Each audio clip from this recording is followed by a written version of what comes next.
500 টাকা হারিয়ে মন খারাপ নিয়ে বাড়ি ফিরল তরুণ।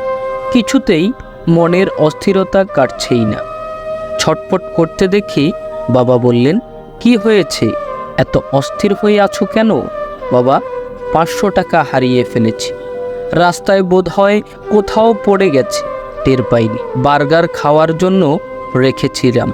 ধুর, ভাল লাগে না। হারানো টাকাটা নিশ্চয়ই কারো না কারো কাজে লাগবে।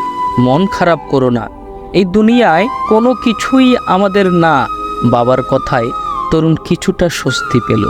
অপরদিকে ফুটপাতে কাগজ কুড়াচ্ছে এক টোকাই। বয়স 7 কিংবা 8 হবে। ঘরে অসুস্থ মা, ছোট বোন।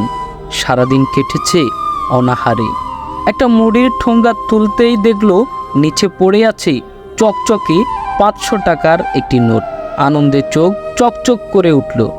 মায়ের জন্য ঔষধ কিনল, 100 টাকা দিয়ে বোনের জন্য একটি নতুন জামা এবং সহপাঠী বন্ধুদেরকে ডেকে আনলো।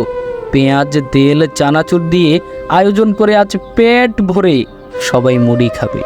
মুড়ি মাখা শেষে টোকাই ছেলেটার মা বলে উঠল, দুমুঠো মুড়ি বাইরের কুকুরদের জন্য রেখে আয়। যার টাকা হারিয়েছে তার জন্য হয়তো এই অবুঝ পশুদের মন থেকেও দোয়া আসতে পারে।